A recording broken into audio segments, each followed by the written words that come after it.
Sir अगर Khan sir के KGS की बात करें या फिर इस तरह से जो बड़े बड़े संस्था है जो बड़े बड़े एग्जाम की तैयारी करते हैं जिसमें दृष्टि हो गया, एडिटोरिया हो गया, ये जो बड़े बड़े सम्मान समारोह रखते हैं,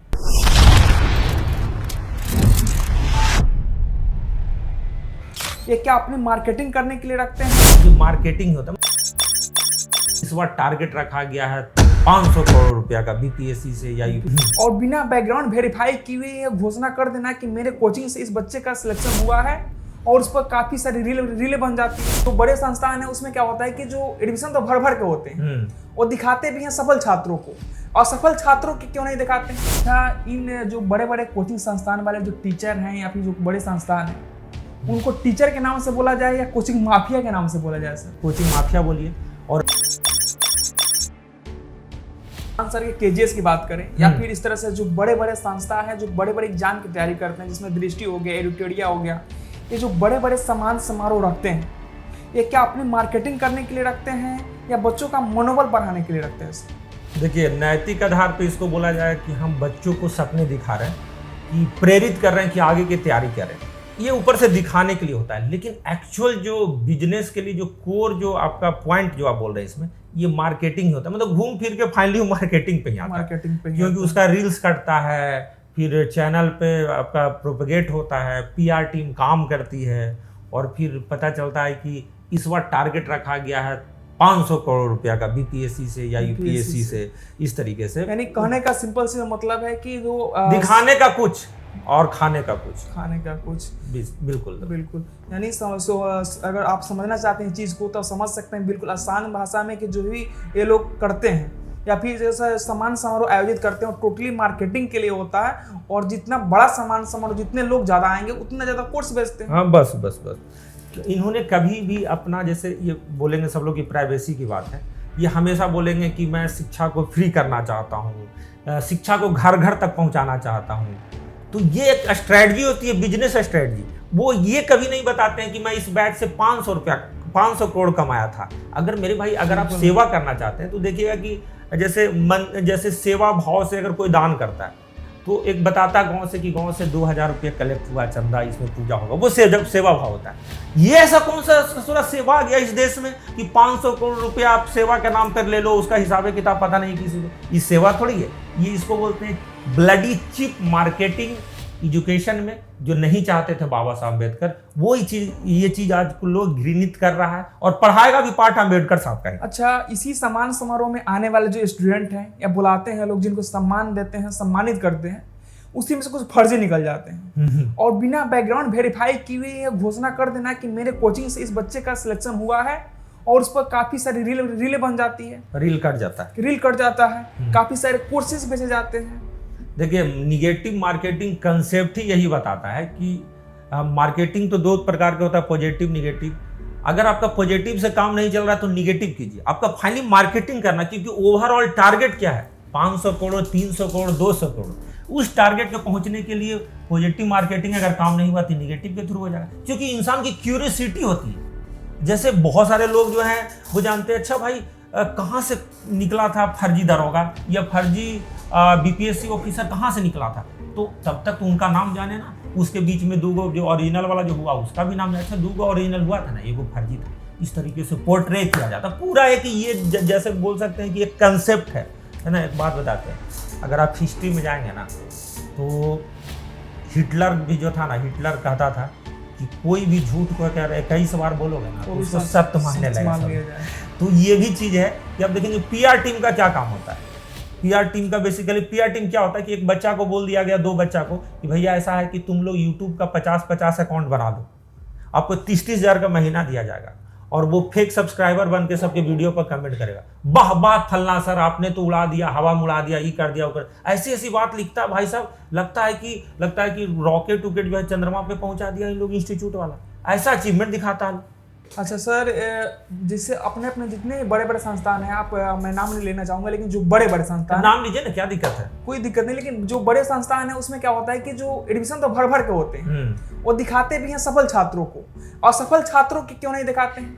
और जो बड़े बड़े सम्मान समारोह करते हैं उन पे एक तरह से मेंटली प्रेशर आता है सफल होने पर छात्रों को। हाँ, ये जो आपका क्वेश्चन है बड़ा टेक्निकल क्वेश्चन है, सब पूछ भी नहीं सकता। लगता है रिसर्च आपने बहुत अच्छा किया। नहीं, देखिए बात ये होती है कि जब सम्मान समारोह होती है और जो भी लोग सफल होकर वहाँ पे जाते हैं मोर और लेस, तो क्या होता है कि जो बच्चा 1 नंबर 2 नंबर 3 नंबर से असफल हुआ है या बिल्कुल एकदम रेस में ही था, और वो जब देखता है ना तो उसको बहुत पीड़ा होती है, क्योंकि मेहनत उसने बराबर ही की थी।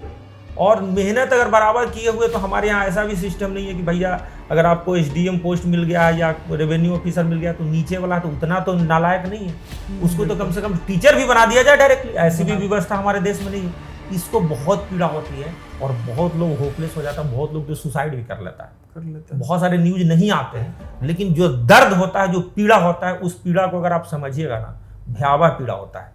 क्योंकि ये देखिए, आप अगर ऑफिसर्स बन रहे हैं या किसी चीज मतलब कोई भी बन रहा है, तो ऐसा थोड़ी कि डेमोक्रेसी में कोई राजा आप बन रहे हैं। अरे आप गवर्नमेंट ऑफिसेज में सेवा करने के लिए जा रहे हैं, उस सेवा को इतना दिखाने की हाइप क्या जरूरत है? बिल्कुल सर, आप सेवा भाव से जा रहे हैं ना। बिल्कुल बिल्कुल। लेकिन अभी भी वही सवाल है कि जो असफल छात्रों को क्यों नहीं लोग दिखा पाते, उनको क्यों नहीं मोटिवेट करते हैं कि भाई आपका तब तो पूरी कहानी खत्म हो जाएगी। जिस दिन लोग जो है सिलेक्शन रेशियो बताने लगे, जैसे क्या होता था प्राचीन काल में गुरुकुल होता था, गुरुकुल में फलना राजा का बेटा, चिलना बेटा का राजा, तिलना बेटा का राजा, और सबको निपुण बनाने का, इक्वल निपुण बनाने का प्रेशर होता था गुरु पे। महाभारत की ही बात है, गुरु द्रोणाचार्य सब राजपूत के बाल बच्चे को सिखाते थे। एकदम बिल्कुल प्रेशर होता था कि भाई उधर अर्जुन है, इधर ये है, उधर वो है, पूरा एकदम एक से एक है। यहाँ अर्जुन कोई नहीं है, यहाँ एक भीड़ है। उस भीड़ तंत्र में जो लड़का अपना स्वविवेकीय मतलब जो भी यूज करके आएगा, अपना विवेक का यूज करके आएगा और थोड़ा सा आगे बढ़ा और थोड़ा सा उसका किस्मत भी साथ दिया, वो उसमें अर्जुन बना।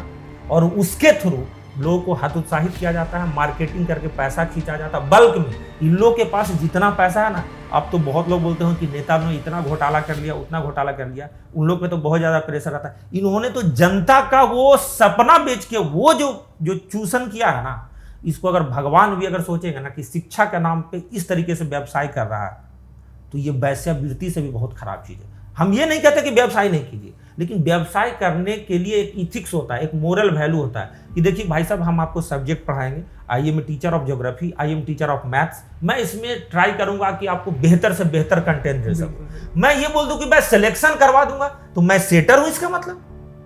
अगर आप सिलेक्शन करवा लेंगे तो उतने विद्यार्थियों को क्यों नहीं सिलेक्ट करवा पा रहे? अच्छा, ये चीज सोचने के लिए पता है एक एज गैप होता है। जो भी 18-20 साल का जो बच्चा घर से निकलता है पैसे लेके, वो इतना नहीं सोच पाता है। वो सीधे ये सोचता है कि अरे फलना सर के यहाँ से सम्मान समारोह में देखे थे, और वही तो आई कैचिंग पॉइंट है, उसी पॉइंट को पकड़ना होता है, बस करना होता है।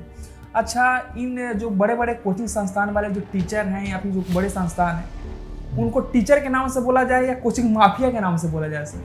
देखिए, डायरेक्टर को कोचिंग माफिया बोलिए, उसमें जो इन्वेस्टमेंट किया उसको कोचिंग माफिया बोलिए, और स्टिल जो उसमें पढ़ाने वाले जितने भी मेहनती जो टीचर होते हैं, उनको गुरु से भी ऊपर भगवान का दर्जा दीजिए, क्योंकि उन्हीं के वजह से बच्चे क्लासरूम में बैठते हैं और ज़्यादा इमोशनली कनेक्टेड जो होते हैं बच्चे। जैसे अभी अपना लंपट गुरु के यहाँ से SKC छोड़े, SKC मेरे साथ ही पढ़ाते थे पहले, आज से 8-10 साल पहले। तो SKC से जितना इमोशनली कनेक्टेड है बच्चे जो उनके बैच में पढ़ने वाले, लंपट को थोड़ी वैल्यू देंगे। लंपट को रील में हा हू करने में वैल्यू दे सकते हैं, लेकिन गुरु जो मानेंगे वो SKC को मानेंगे, जो वहां जो पॉलिटी पढ़ाता है उसको मानेंगे, जो ज्योग्राफी पढ़ाता है वो उसको मानेंगे। बाकी ये तो रीलबाजी वाला है, ये तो ऊपर से पोस्टर वाला ओरिएंटेशन क्लास, सपना बेचने वाला है, सपना बेचने वाला। हाँ।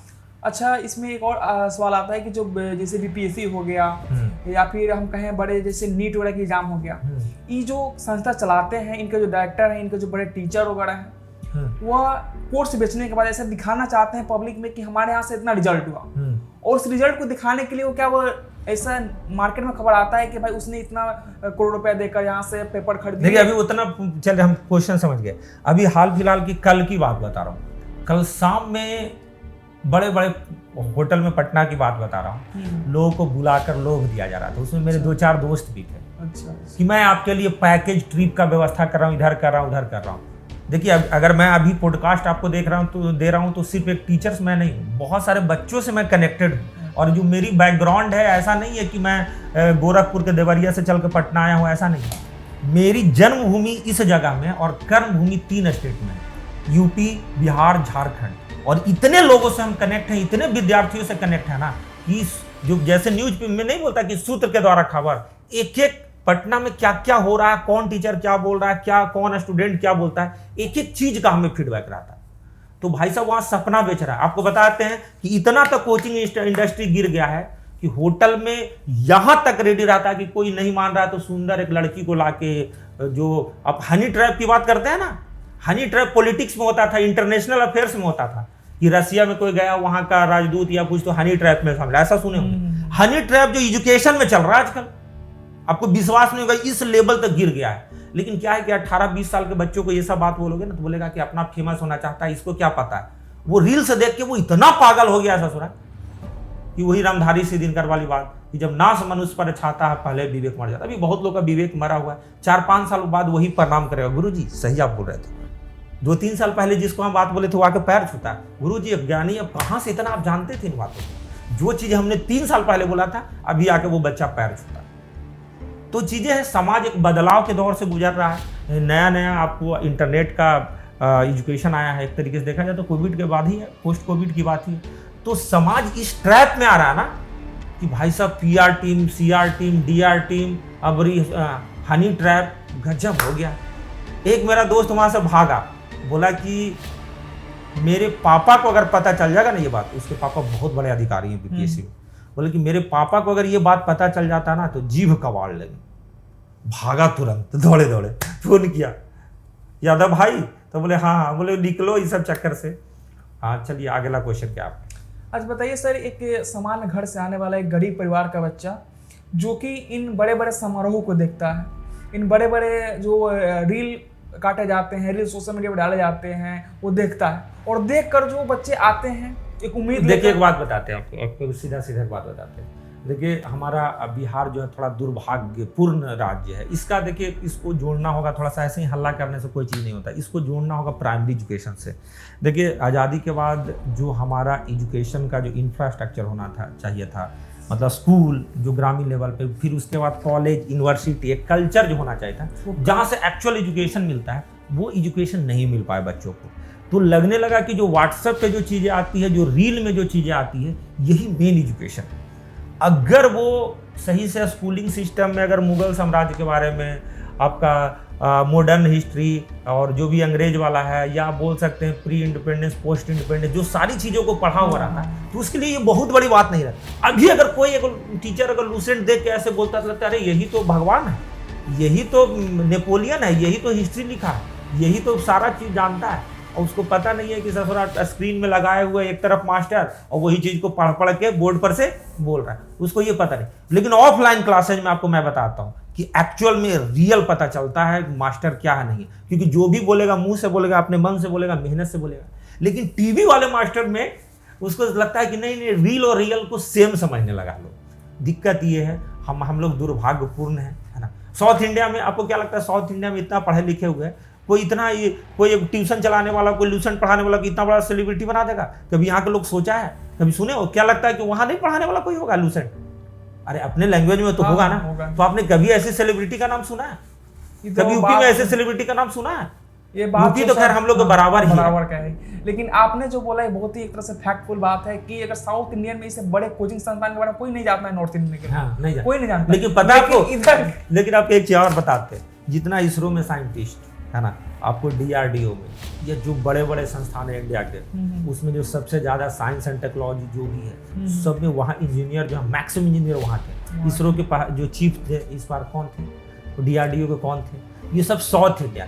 और उसके एक पार्ट ऊर्जा के बारे में यहाँ अगर कोई बता दिएगा अगर ये बोर्ड पे आके, अरे भाई रे भाई, उसको तो ये लोग विश्व गुरु बना देगा, क्या गुरु, ब्रह्मांड गुरु बना देगा। गूगल के सीईओ साउथ, मतलब उन लोग प्रैक्टिकली रॉकेट को भेज रहा है और ये रॉकेट के फ्यूल के नाम बता देगा, इसको समझ है। तो इसको बोला जाता है कि जो एजुकेशन है अपना और जो साउथ इंडिया का एजुकेशन है, इसमें इतना का अंतर है। इसमें एक चीज़ और हम ऐड करना चाहिए।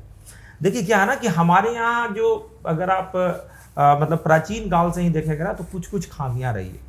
मतलब जैसे थोड़ा जो भी धनवान होता है ना उसके पीछे दौड़ते हैं लोग। यूट्यूबर का सिचुएशन ये हुआ कि लगा कि एकदम बिल्कुल एकदम मेन स्ट्रीम मीडिया का टक्कर ले लेंगे।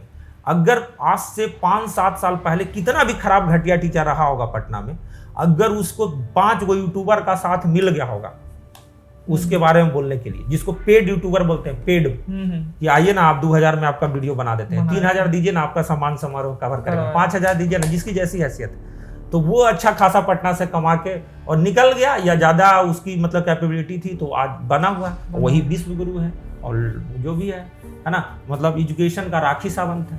मतलब एजुकेशन इतना गंदा चीज थोड़ी है कि इसमें कुछ भी बोला जा सकता है। अच्छा, इन चीज़ों से बचने के लिए, जैसे कि जो अभी फैलाया जा रहा है सोशल मीडिया पर चीज़ें, इन सब से बचने के लिए गांव से आने वाले बच्चों को क्या देखना चाहिए? कोई उपाय नहीं, कोई उपाय नहीं। देखिए एक बात, जब तक हम लोग का प्राइमरी एजुकेशन ठीक नहीं हुआ, जब तक हम लोग के यहाँ यूनिवर्सिटी कॉलेज का कल्चर फिर से नहीं लौटेगा, है ना, जिसके लिए सरकार प्रयास करेगी कि नहीं करेगी वो सेकेंडरी मैटर है। जब तक हमारा प्राइमरी एजुकेशन और यूनिवर्सिटी कल्चर नहीं आ पाएगा, जब तक यही सब फेंकू सबको वर्ल्ड गुरु मानेगा।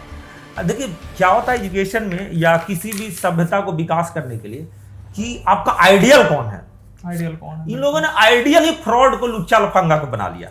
जैसे क्रिकेट की बात बताते हैं, जैसे भारत में आइडियल सचिन तेंदुलकर थे, तब विराट कोहली आया।